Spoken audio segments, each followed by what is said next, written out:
Okay, so imagine this. You're walking down the street, just a normal day, and suddenly you stop. And there's this weird, fleeting sense that something isn't quite right.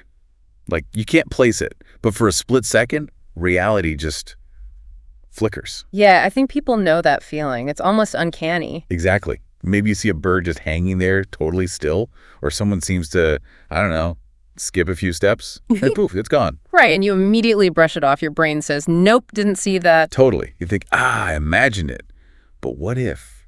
What if those moments, those tiny glitches, aren't just imagination? What if that's a peek behind the curtain? Well, that's the jumping off point, isn't it, for this whole really mind-bending idea we're diving into today, the simulation hypothesis. The idea that everything we know, our whole reality, is just a giant, super advanced computer program. It's a pretty staggering thought. And that feeling you described, that little reality shift, it seems almost universal, which makes it a compelling way into this. So today, we're going to really get into it. Look at the arguments for, maybe against, this simulation idea. We're drawing on, well, philosophy, but also more modern takes, right? Exactly. We'll explore the philosophical roots and then how contemporary science and thought experiments engage with this possibility. Yeah, because it sounds totally sci-fi, but when you start looking, the idea of questioning reality itself, it's actually really old. Oh, absolutely. Our sources definitely point back to, say, Plato's allegory of the cave. You know, prisoners thinking shadows are the real deal. Right. And Descartes, too, wasn't he all about, I think, therefore I am, but also worried his senses could be fooling him? Precisely. Foundational stuff. These thinkers were already wrestling with whether we can trust what we perceive long before computers even existed. They laid some groundwork. They really did. They highlight this basic human itch, to figure out what's really real. Are senses reliable? Is there something more? And the simulation hypothesis offers one particularly radical answer to those very old questions. Okay, so let's talk about how it became this big thing more recently. There was that philosopher, Nick Bostrom, back in 2003. Ah, yes. Bostrom's simulation argument. That was quite influential. His idea was basically about probability, wasn't it? Like, if any advanced civilization could make conscious simulations, even just when eventually the number of simulated people, simulated minds, would just massively outnumber the real original ones. Exactly. The sheer potential number of simulated beings could become astronomical compared to the beings in the base reality. So statistically, the odds are way higher that any one of us, you, me, anyone listening, is actually inside one of those simulations. That's the core of his probabilistic argument. And it's compelling because you think about future computing power, potentially almost limitless. Yeah, imagine simulating whole brains, consciousness, feelings, memories, the works. Right. And then running entire civilizations populated by billions, trillions of these simulated individuals. And they all just be living their lives thinking, this is it. This is the real world. No idea they're running on some kind of cosmic hard drive. Completely convinced of the authenticity of their reality, just like we are. They wouldn't know any different. Yeah, staggering is the right word. Makes you wonder, though, are there signs?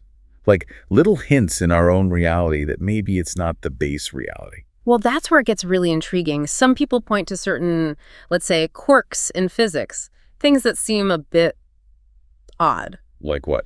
Okay, consider the observer effect in quantum physics. The fact that particles seem to behave differently when we're actually measuring or observing them. Oh, yeah, the weird quantum stuff. How does that fit in? Well, one interpretation through this simulation lens is maybe the system only bothers rendering the particle's definite state when something interacts with it, when it's observed. Huh. Like a video game. Only rendering the details you're actually looking at to save processing power. Exactly that analogy. It could be seen as a kind of computational efficiency. Why calculate everything all the time if you don't need to? Wow, okay. The universe rendered on demand. That's weirdly practical if you think about it that way. What else? Then there's something called the Planck length. It's supposed to be the smallest possible unit of distance in the universe, like fundamentally smallest. A limit. Why would space have a smallest unit? Shouldn't it be infinitely divisible? Well, that's the question, isn't it? If space has a minimum size, it suggests it might be discrete. Almost like pixels on a screen, Pixelated reality, okay. Yeah. So not smooth and continuous, but built from tiny blocks. Potentially. It suggests a sort of underlying grid or structure, which sounds more like a constructed thing than a naturally occurring infinite continuum. And things like the speed of light, that constant, universal speed limit. That too. You could look at it as just a law of physics, or you could see it as a fundamental rule programmed into the simulation, a processing speed limit maybe. A hard-coded constraint. Nothing goes faster than c.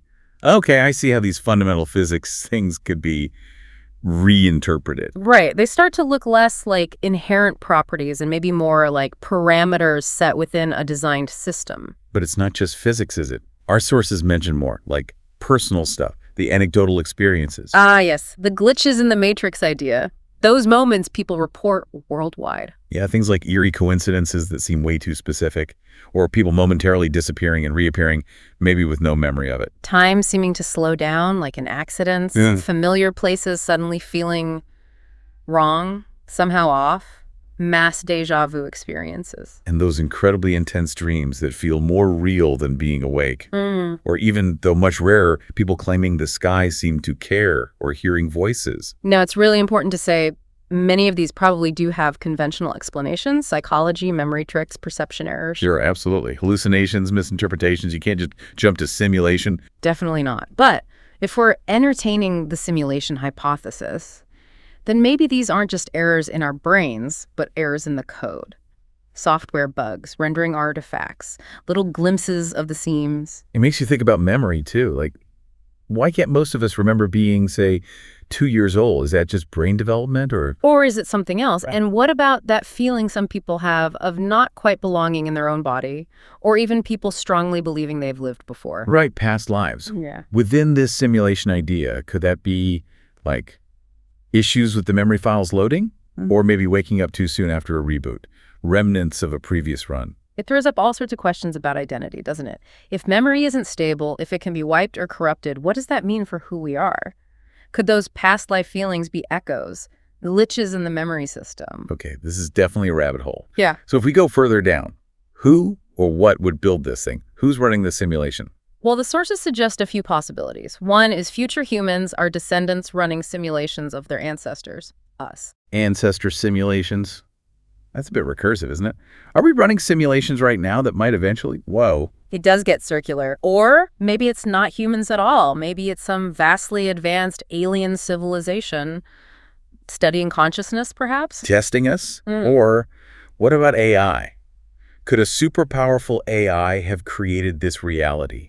Like an AI god? That's another possibility floated, a kind of digital creator exploring different realities through simulation. And there was one more.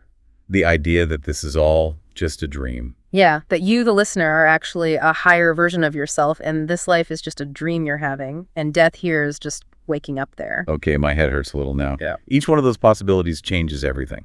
Are we experiments, actors, playthings, or just dreaming? The implications are profound for sure, and as you'd expect, actually proving any of this, or disproving it, that's a massive challenge. Right, because a really well-designed simulation would probably hide its own code, wouldn't it? Yeah. Make it impossible to detect from the inside. You'd think so. It might be designed to be perfectly seamless. We could be looking for evidence that's deliberately kept from us. But are there any potential cracks? Did the sources suggest ways we might be able to tell?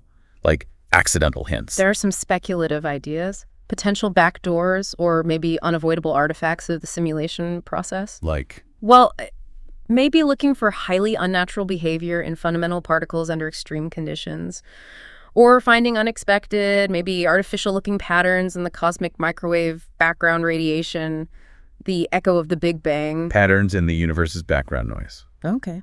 Or even in pure mathematics. Some suggest looking for weird distributions in things like prime numbers, something that doesn't seem random or natural. Yeah. Basically looking for the equivalent of bugs, or maybe even hidden messages in the system's underlying logic. Finding the coder's signature, if there is one. But here's a big question the sources raise. Let's say, hypothetically, we proved it tomorrow. Concerned. We live in a simulation. Would it? Yeah. Would it actually change anything? That's a really crucial point. How would it change your actual lived experience? Would your feelings suddenly be less real? Would love or sadness or joy matter less? My gut says no. Like, it feels real to me right now. Pain feels like pain. Connection feels like connection. And that's the core insight, I think, the subjective reality. As the text emphasizes, whatever its origin, physical universe, simulation, dream, you are experiencing it, you feel it. So, for the person living it, it is real. your life, your relationships, your goals, they still have meaning to you. Their value is intrinsic to your experience, regardless of the underlying metaphysics. It doesn't necessarily invalidate everything. Although you could see how some people might react differently, right? Maybe some would fall into nihilism. Nothing matters anyway. That's definitely one possible reaction, a feeling of cosmic pointlessness. Or maybe others would think the opposite, like, okay, this is the game. Let's play it fully. Let's experience everything. Cherish the simulation. It could go either way, and our sources offer different ways to frame what this simulated world might be functionally. Like its purpose. Yeah. Is it a test? A kind of proving ground for souls or consciousness? Or is it more like a prison, a limitation? That's pretty bleak. Or maybe a playground, just open-ended exploration and experience. That's another view. Or the one I find quite interesting. The idea that it's a mirror. A mirror? How so? Reflecting back to each individual consciousness exactly what it needs to see or confront or understand for its own growth or evolution. Huh. So reality shapes itself around what you need to learn. That's deep. It puts a very different spin on things, doesn't it? It really does. Yeah. Okay, so let's bring it back to where we started. That feeling, that little glitch, that sense that something's just off. Maybe, as our sources suggest, those aren't just random brain farts. Maybe they are signs. Tiny cracks in the wall. Clues. Little moments where the simulation flickers. Which leaves us and everyone listening with a pretty unsettling final question, I guess. You feel that flicker, things go weird for a second. What do? Will you just keep ignoring them, shrugging them off like you always do? Or will you finally start looking for the exit? It really challenges your perception, doesn't it? Your willingness to question the reality you take for granted every single day. Yeah. And if this world is some kind of mirror, like we mentioned, what is it showing you about yourself, about your reality? Are you actually willing to look past the reflection? Or is it just easier, more comfortable to accept things exactly as they seem? A lot to think about there. Yeah. It really makes you wonder about what's beneath the surface. Indeed. It encourages you to look closer at everything.